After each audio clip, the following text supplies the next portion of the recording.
Okay, welcome back for session 4. My name's Ronlee Sifris. I'm a Deputy Director of the Castan Centre. This is our final session of the day. We won't be going on to do the podcast, unfortunately, because as you all would have already realised, we're running a bit later than anticipated. So the podcast, unfortunately, has been cut. But feel free to tune in and listen to it online whenever our next episode comes out. All right, so this final session will feature Associate Professor Jan Breckenridge and Dr. Kate Sear. It is my great pleasure to introduce Jan Breckenridge. Jan has worked for 30 years to develop appropriately targeted policies and effective frontline practice responses to violence against women and children. In 2014, she was appointed as Content Specialist to the Commonwealth Government to advise on the development of the National Research Agenda on Violence Against Women. Her current areas of research include sexual assault of males in the Australian Defence Forces, safe at home programs for women and children who leave a violent relationship and want to stay in the family home, best practice responses to individuals who have worked in institutional childhood sexual abuse, and gendered violence and work. Today, Jan will speak about support and service needs of victims of institutional child sexual abuse, lessons from the Royal Commission. Please welcome Jan Breckenridge.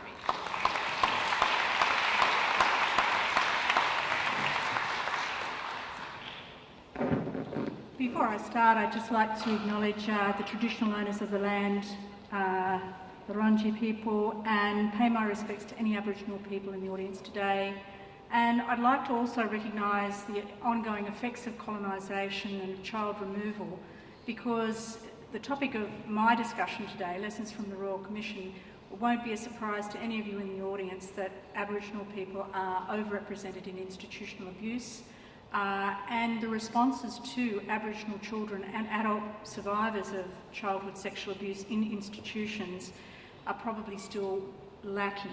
Now, when I say Lessons from the Royal Commission, that's sort of like that placeholder style title that one of our previous speakers mentioned, because really what you're going to get is my potted version of what I think is happening with the Royal Commission, my comments, and also some of my hopes for what the recommendations might show.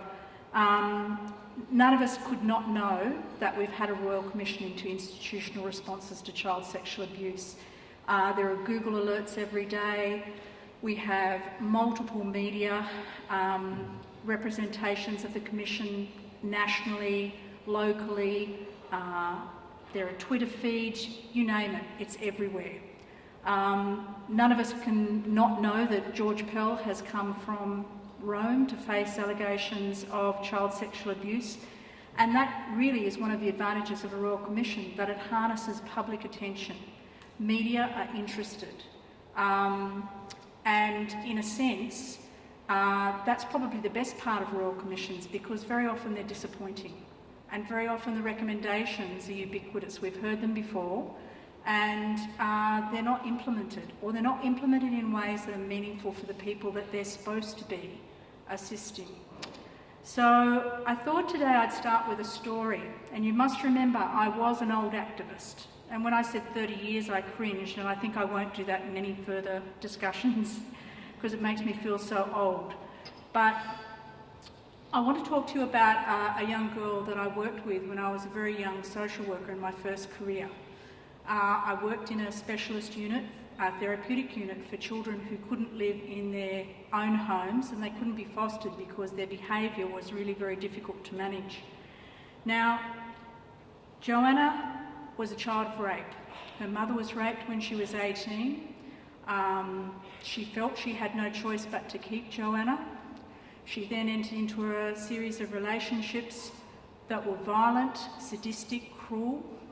When Joanna was 10, she was sexually assaulted. She was raped by her mother's partner and friends, and she was taken into care. Now, that should have been something that was a protective, supportive environment for Joanna. And to a certain extent, it was for a very short period of time. She was then fostered, and at 12, she made an allegation of sexual abuse against the foster parent. She came back into care. At this point, her behaviour was out of control. She was traumatised, stressed, totally dislocated from any sense of support or loving relationships. Joanna's behaviour made it such that she ended up offending, she ended up shoplifting, she ended up in juvenile detention. Now, in juvenile detention, she ran away. She didn't want to be there. She'd run back to her mother, or she'd run up to King's Cross. I'm from New South Wales, and I'm not sure of the equivalent in Victoria, and she would sell herself for sex.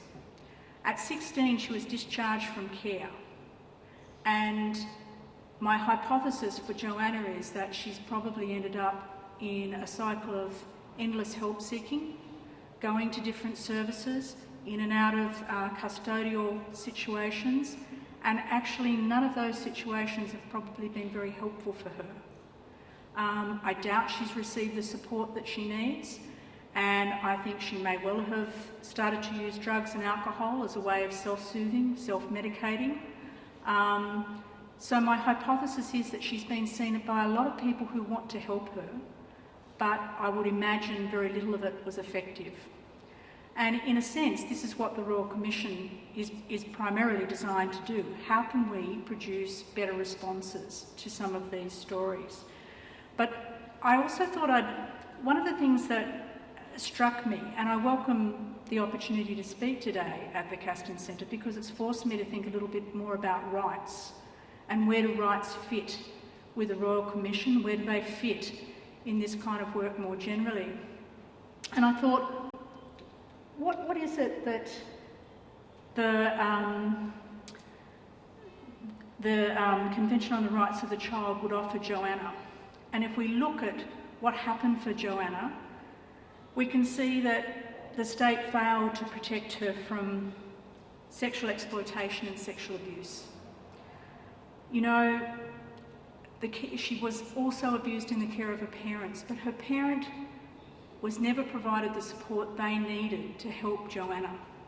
They weren't receiving support for their own experiences of sexual abuse. When we look at the services that she received, even services that I provided, the treatment services and the follow-up failed her. You know, I failed her. Not in any way willingly. You know, I would like to think that I did the very best I could, but child sexual abuse is something that has remained silent. It has remained hidden. And most of the services that have been funded in New South Wales and also in South Australia, not so much in Victoria, are often slashed. They're minimal. And adult survivors try and get services wherever they can. But we've failed to provide the same kind of service provision for this issue, and yet we know it's legion. We know there are men and women who have experienced child sexual abuse who have never received a service. I also think that Joanna was failed because when she was discharged from care at age 16, there was nothing for her. There was no recovery, reintegration into a community, no support. So after the experiences that she suffered, she was expected to go it alone, whatever, and however she was able to do that. So the research that I undertook for the Royal Commission was to try and look at what evidence existed about particular population groups in terms of treatment effectiveness, or how we would best support children like Joanna, adults like Joanna. And so the two research questions are pretty standard, and they're not necessarily that interesting to you. But the thing that is difficult with this is that the research is really imprecise. It's very hard to tell. I mean, people are in care for a reason. So often the people that are sexually abused in institutional care have actually been sexually abused in their families. So it's a very arbitrary distinction sometimes to make, and mostly the literature doesn't make it. So it's been a difficult road to try and untangle the various ways in which people experience sexual assault. The other problem is that mostly there's very little research done with children directly. So we have a lot of stories from adult survivors. Very little is contemporary today. But I thought I would take a look at the three specific groups I was asked to look at, which is institutional abuse as opposed to sexual abuse happening external to institutions in families, Aboriginal and Torres Strait Islander groups, and people with a disability. So it's a long report, and I've just chosen three very simple themes which I think encapsulate the way in which I tried to look at the literature and frame the results. First is vulnerability. What are these contexts? How are these particular groups vulnerable? The second is disclosure, and I've done a lot of work with adult survivors in particular about what it's like to tell a story. How do you tell your story? And what stops people telling their story? And disclosure is something that, if you look at the stats, if you look at other research, a lot of people never tell.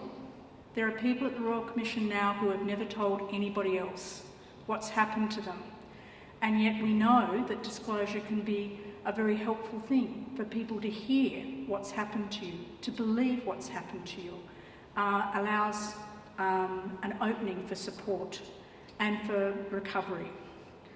I also thought I'd look at what the evidence base tells us in relation to these groups, because, as I've said, help seeking is ubiquitous in this group, and if governments were serious, they would probably take much more notice of the amount of money that's spent inappropriately responding to the effects of child sexual abuse, rather than actually responding to the experience of child sexual abuse itself. So these are just why these groups, but the other thing I should say too is that very often people can be at the intersections. They're not separate groups per se. So the research doesn't always tell us whether people are at the intersections of the groups, and people are often siloed into one particular way of seeing their identity or their experience, and that's often not how the people themselves describe it. But if we start with vulnerability, the Royal Commission has distinguished between what it calls open institutional systems and closed institutional systems.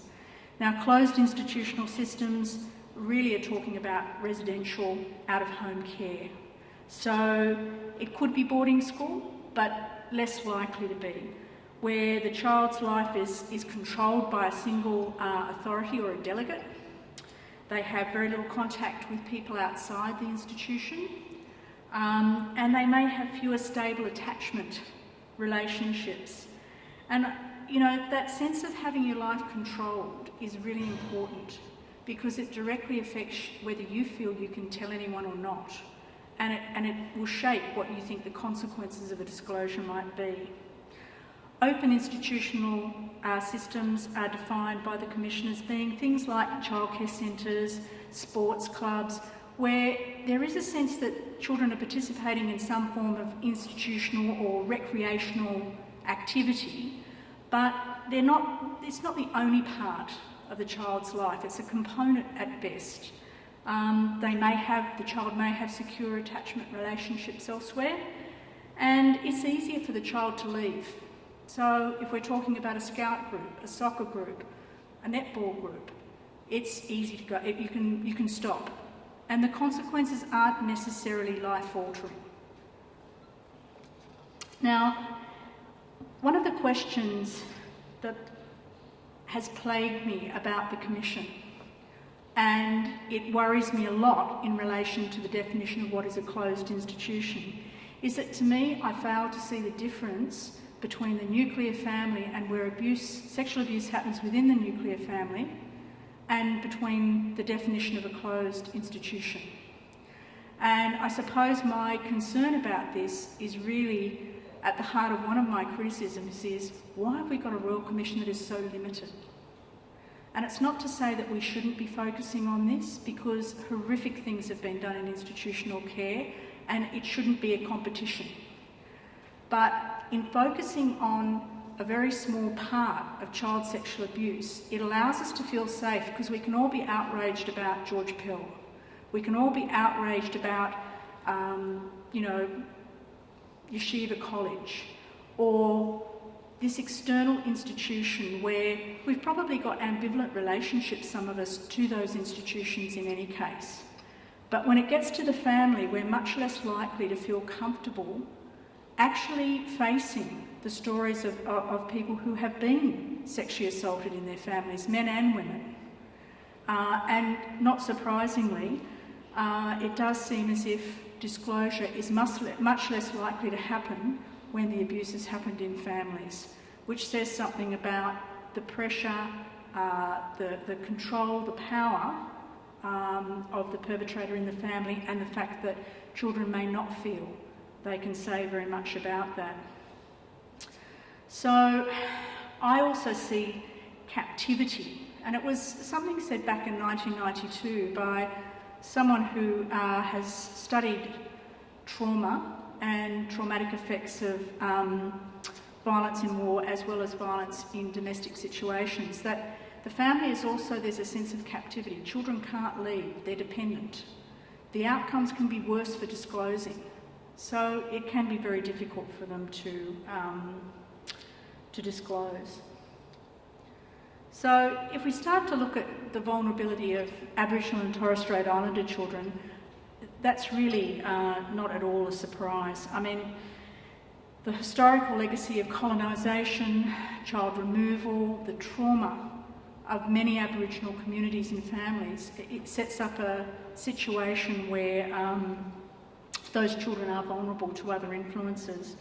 And it's really important to recognise that even where Aboriginal children are overrepresented, their vulnerability may be not to their own community members, but external community members. So we can't make assumptions on who the perpetrators are in all situations. We know that there were forced separations to live in residential care in New South Wales, Parramatta Girls' Home, Kingaroy, all of those different institutions where Aboriginal children were taken without there being a child protection issue.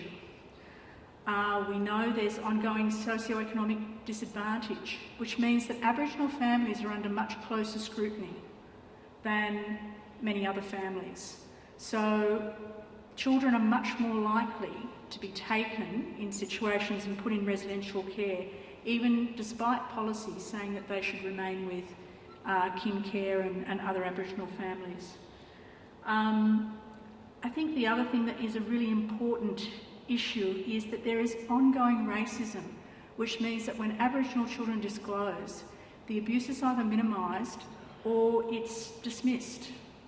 And a lot of Aboriginal people say, well, I did tell, but no one was interested. No one believed me. And that's not necessarily different from other groups, but I think that that vulnerability is quite real for that very particular population group. Children with a disability, disability itself can be the vulnerability. Being dependent on carers, being in congregate care settings, the need for personal care, communication difficulties with some physical disabilities and also intellectual disability, they make you vulnerable. You can't tell, you can't always distinguish what's happening to you.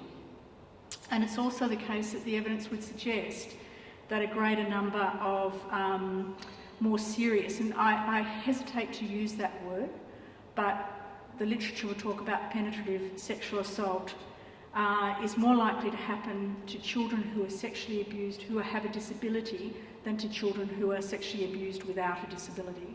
So the vulnerability is definitely there. So if we just move to disclosure, the literature suggests that there are some factors that would seem to affect whether people can tell or feel they can tell, the significance of the institution in society. And that might be general or it might be a very particular community. The role of the perpetrator. So if you're talking about a cardinal, that role is very significant to very many people who are involved in the Catholic Church.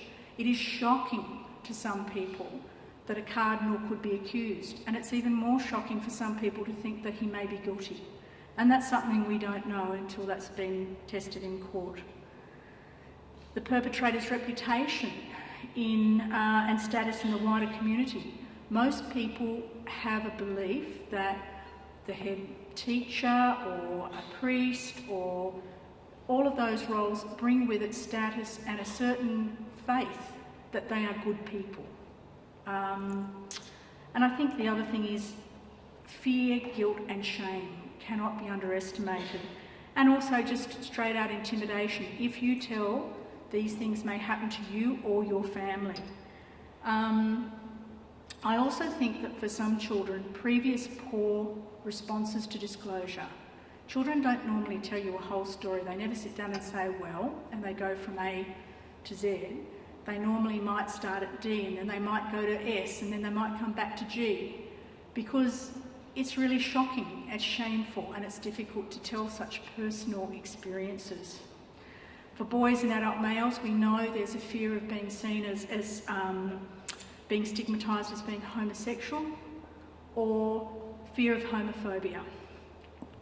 And again, fear of, that they won't be believed or that some will be punished. And we know that some of the stories, people were punished for telling.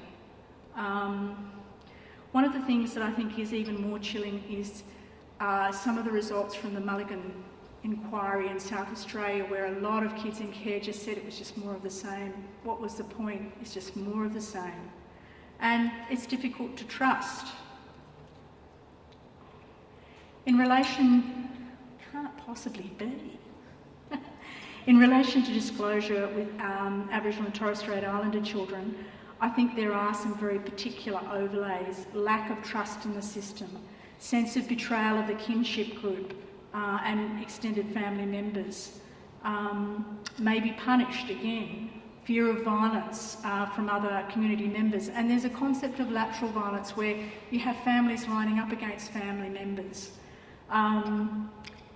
Most children want to protect a perpetrator, not all, but a lot of the time they do.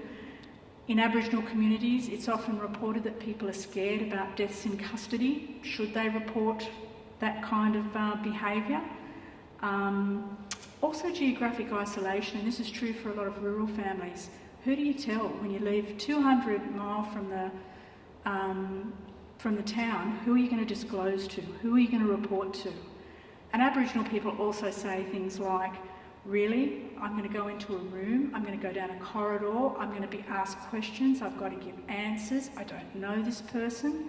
Counselling is foreign. It's not something that feels intuitively right to Aboriginal children or adults. I think with children with disability, communication difficulties should not be underestimated. You know, if you have cerebral palsy and you have what's called a Compic board or a light pointer, you may not have the symbols on your board to disclose. And there was a situation where a young boy was saying he didn't feel safe, and it was interpreted that he wanted them to lock the door. Actually, he didn't feel safe with the person who was caring for him, but he had no way of conveying that.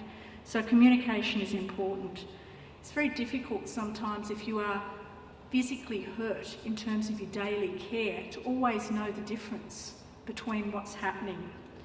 And personal care, that reliance is something that means that people may be scared about being removed to another institution or a larger institution or having nowhere to go at all.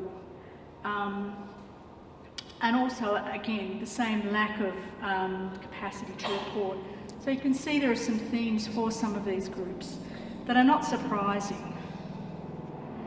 Now, I might just leave this slide and just move on to some of the responses, because I know I don't want to run over time. You've all been fantastic in the audience and I don't want to do it again. Evidence does suggest that it's important to respond differently to different population groups. So it's a no-brainer that the Commission should be reporting, their recommendation should be reporting ways in which we can do that differently. Long-term care over the lifespan, because we know that sometimes survivors will need different responses at different points in time.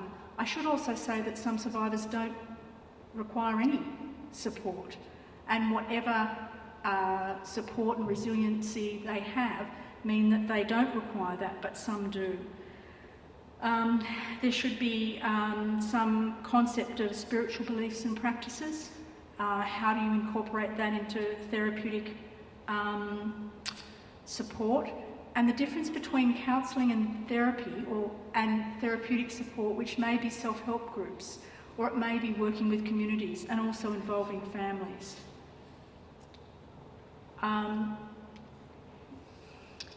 In relation to Aboriginal children, cultural competence and understanding of Aboriginal and Torres Strait Islander views is crucial.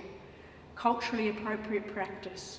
So the option, the choice to see an Aboriginal worker, recognition of the interconnectedness of individuals, importance of the extended family and community. Services have got to partner with those communities as opposed to impose a different way of seeing the issue on communities. The importance of ritual and healing, and again, services offered over a longer time period. In relation to children with a disability, I'm really hurrying. One of the things that happens is that people fall in the gaps. Sexual assault services sometimes don't want to see them, so they get sent back to disability services who say, well, we can't deal with sexual assault, I have to refer you out again. So they get referred on and on and on, and backwards and forwards. It's important for workers to understand how you communicate differently with different disabilities. Being aware that limited communication should be a red flag, and thinking about how do we, not that we want to have on every ComPIC board words for rape and blah, blah, blah, blah, but that there needs to be something that would indicate that people are distressed or anxious or upset. Limited knowledge about sex and sexuality, the myth that people with disabilities are asexual is a real problem. Now, where to now? Just very quickly. Australia is going to report to the Committee on the Rights of the Child in 2018. And it's interesting because it will be interesting to see the extent to which they incorporate the Commission's recommendations in that report. Because we know there are now a multitude of evidence about the breaches. But again, I want to come back to the comment made by the Special Rapporteur for Violence Against Women and Children in April. Why do we not, in Australia, have some concept that human rights is important in our national plans and to underpin government action and policy? Because she was absolutely stunned at what she saw as an absence of human rights frameworks and informing the different national plans. The other thing I'd say too is that adult survivors, whether they be men or women, fall between different plans. Adult survivors of child sexual abuse who are women are not covered under the Violence Against Women and Children National Plan. Men, who knows where they fall. So we have nowhere are they being picked up as requiring an important policy response and resources being held against what has to be seen as a major health and wellbeing issue in Australian community. I will leave it at that now because I'm aware that we need to leave time for questions. But my big hope is that we don't fail children like Joanna, adults like Joanna any longer, and that the Commission will bring some capacity for us to feel much more confident that we can provide the support and resourcing that these particular groups require.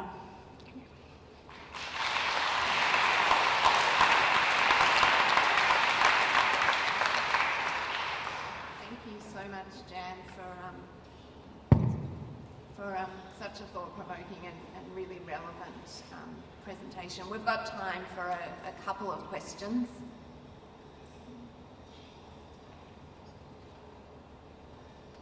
Patrick, down the bottom here, if there's a microphone.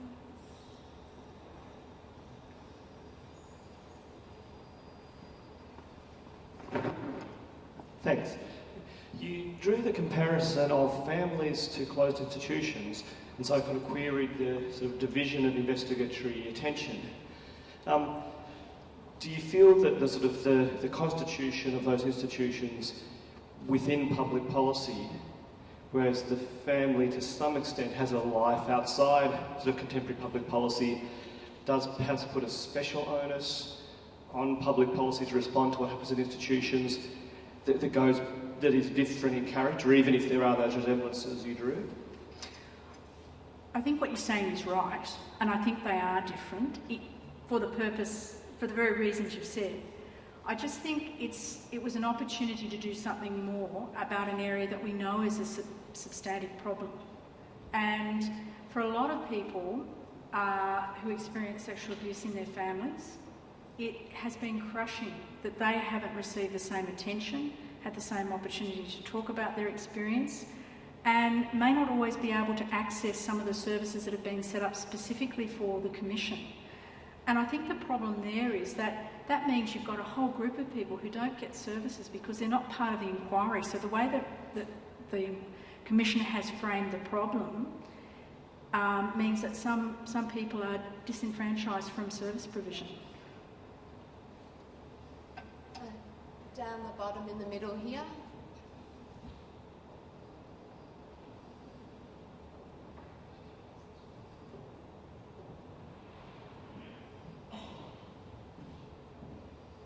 Thank you for your presentation.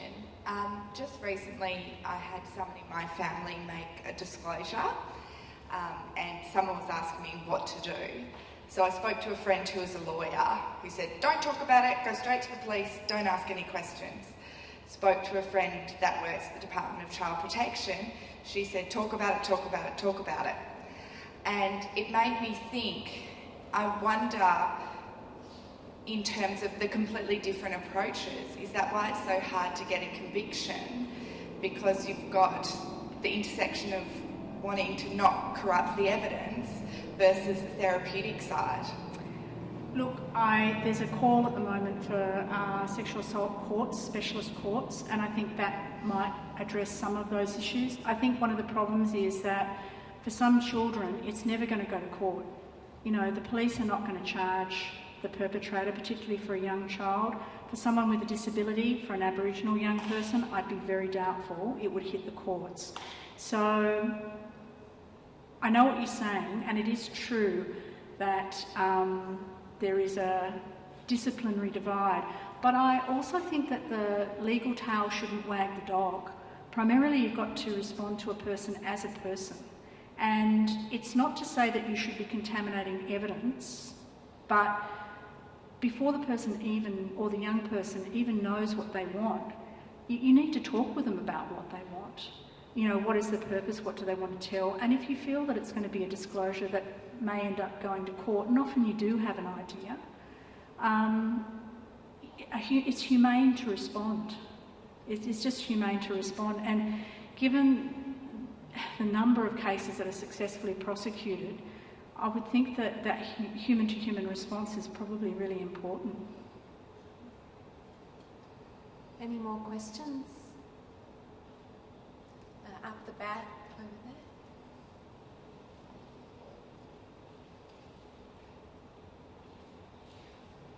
We've spoken a lot today with the various guest speakers about getting the frameworks right.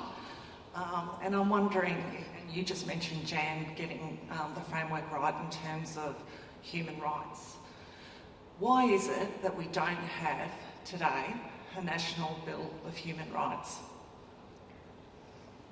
I'm not sure I'm the best person to answer that. Because I think, I don't think I am the best person to answer that, but it's an obvious question. And I think one of the things that would interest me is where would children fit in that anyway? And I don't know. I mean, I'm going to leave that to better minds than mine. But, you know, whether a human rights charter, it has to be something more than that. That would be one thing I'd say. I think it's an important start. So is having legislation that is helpful, will allow prosecutions, but actually for a majority of people, and you often hear kids say, you know what, I wanted it to stop, but I didn't want him to go to prison. So legal responses aren't necessarily the only responses, but they need to be compatible. The two responses need to be compatible and not work against one another. That's not answering your question really, but it was a very big question. I've got to actually go to catch a plane, so I'm really sorry I can't stay because I'm fascinated by Kate's topic, but it is driven by a deadline to get to the airport. So thank you very much.